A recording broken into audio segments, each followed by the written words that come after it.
Kay said to adjust the speech to the Dutch situation, but that is quite difficult because the Dutch situation is decided in Washington, not in Brussels, and absolutely not in The Hague. Now let's see what we are forgetting all the time, because I admire your analysis, but the question always ends, it's unbelievable that these people, that they decide about in such a stupid way. You know, why does the European Union, why does this group, why does that group, why does the Dutch Parliament is so idiotic? Now let's see what our system, we are part of a bigger system. The system is called neoliberal capitalism. And as far as I can understand it, I'm not an economist, it's the last phase of capitalism. They don't need people, working class people anymore, because they have China. So they outsourced all the work for the blue collar workers to other places where there are lower, much lower wages and much more bad laws concerning the environment. The white collar workers are feeling now, especially in the United States, the results of the computerization of society. They don't need the white middle class as they used to need them in former days. Not even as a customer, because there are new markets and we, because of the globalization, will use these new markets. Now, I would like to give you a quote of Thomas Friedman, nicknamed the Imperial Messenger. He pointed out on 28th of March 1999 in the New York Times, his paper, the following. He's the most important commentator of the New York Times. The hidden hand of the market will never work without a hidden fist. McDonald's cannot flourish without McDonnell Douglas, the designer of the F-15. And the hidden fist that keeps the world safe for Silicon Valley's technology to flourish is called the US Army, Air Force, Navy and Marine Corps. This is not a left-wing radical telling you this. No, this is the official messenger of the elites in the West. And the elites decide where we are heading at. Not the European Union with all these people who are sitting there, not the Parliament in The Hague. They are people who are either connected to the financial systems, the financial power or the economic power, and they have their own agenda within a so-called democracy. Now, if you take the media, which have a very, very important role in this, in legitimizing the illegitimate, the Geert Mak, who's Dutch, the national, I could say the national historian of Holland. He's not a historian, but that doesn't matter in Holland. Now, Geert Mak, he said about this, Thomas Friedman, that he is nicely upbeat. That's, I quote now. And because he knows for every problem a solution. Now, this is exactly what it is about. We need people, the media, to tell the majority of the people how life is, according to the rich and powerful. Not how life as we experienced it, but how it's supposed to be experienced. Don't forget, I'll give you a few exact facts, which you will never see in the mass media anywhere. Not in Holland, not in Germany, not in the United States, well, perhaps in the United States, no, not even in the United States, not in England. 93% of its existence, the US has been in war. 93% of its existence, it has been in war. Only 21 years of its 239 years existence since 1776, it was not in war. Why is that? Why does an empire make so much war? it itself says this is because we are exceptional. We are not like normal people. We are much, much better. Manifest destiny. It's our destiny to reform the world in our image.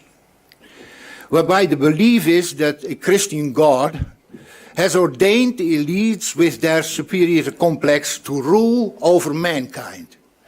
And the Dutch, they don't have anything to say in this because the Americans are the boss. They are the ruling empire. And they are now threatened by upcoming powers everywhere in the world. And that makes our situation now not only historical, very important, but extremely threatening. Because the United States will not, without a fight, take the second place. It wants to keep its hegemony. It wants to keep the boss of the world. If you take, for instance, how much does the United States spend on war preparations? Well, that is 54% of the discretionary federal budget in 2014. It's almost always more than 50% of the discretionary federal budget. That's to say, the budgets which the Congress can decide which direction it goes, on what it is spent. Because some of the money they can't decide because it's already spent for insurances, pensions, etc., etc. So if you spend 54% of your federal budgets on weapons, what do you need then? What do you need? Anyone? A war and an enemy first. You need an enemy.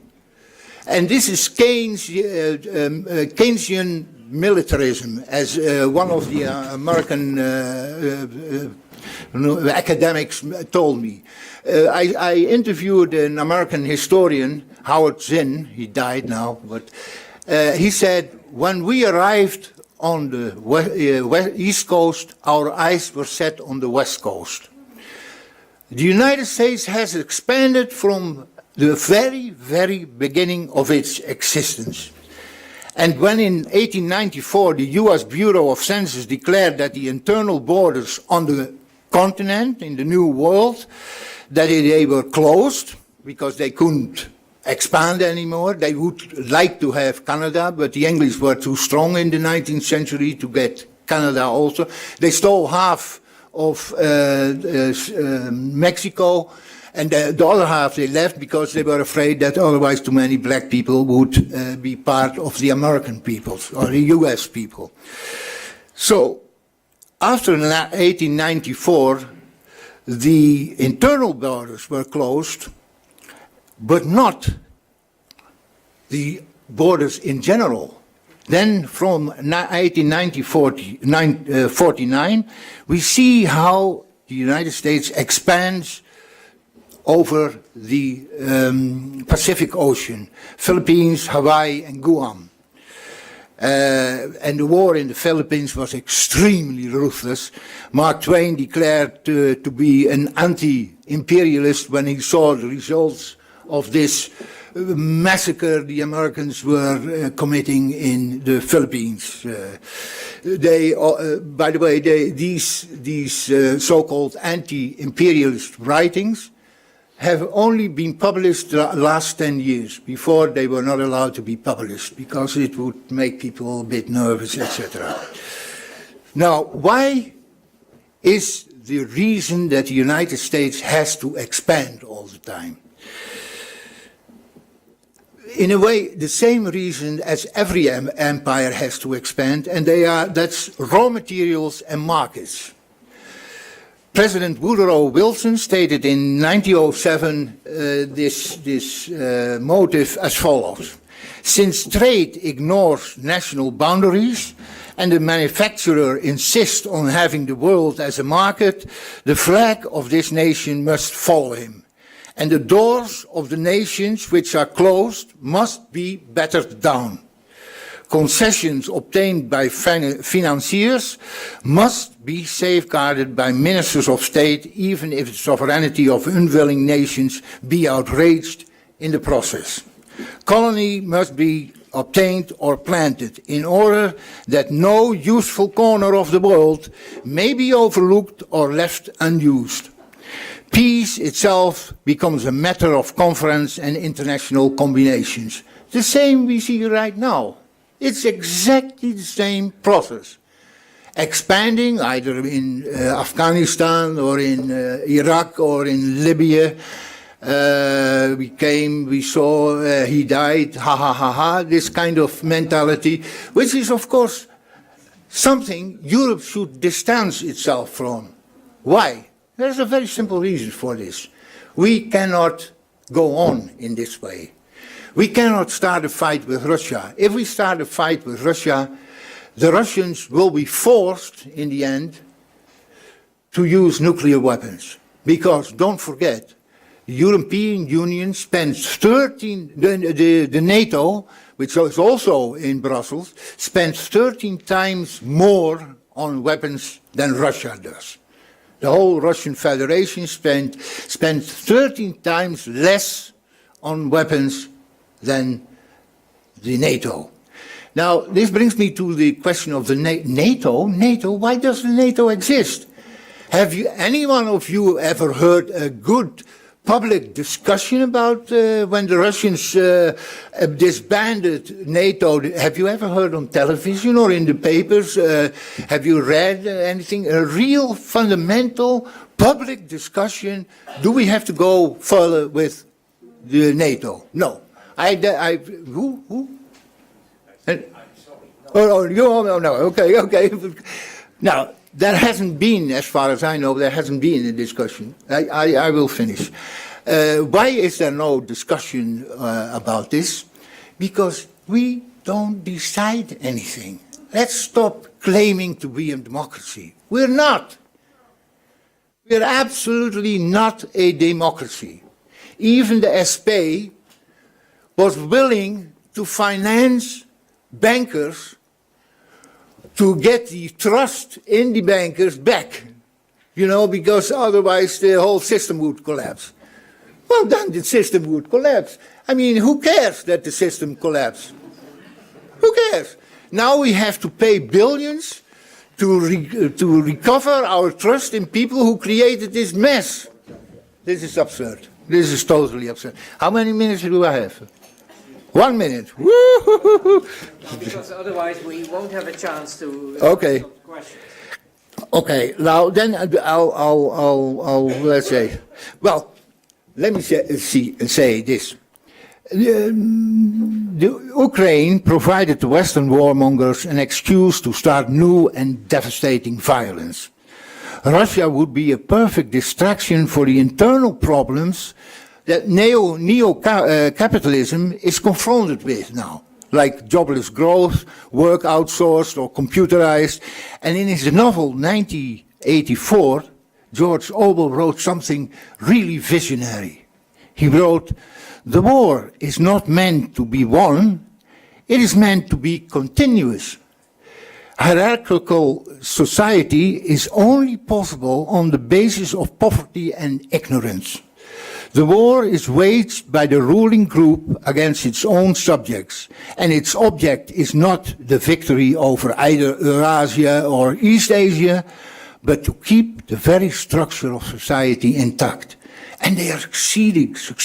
And you know why they are succeeding? Because people still think we live in a democracy. It's propaganda. It's total propaganda. Everybody knows it also, except for the politicians, but they make money by it. So that's logical. Question? Okay.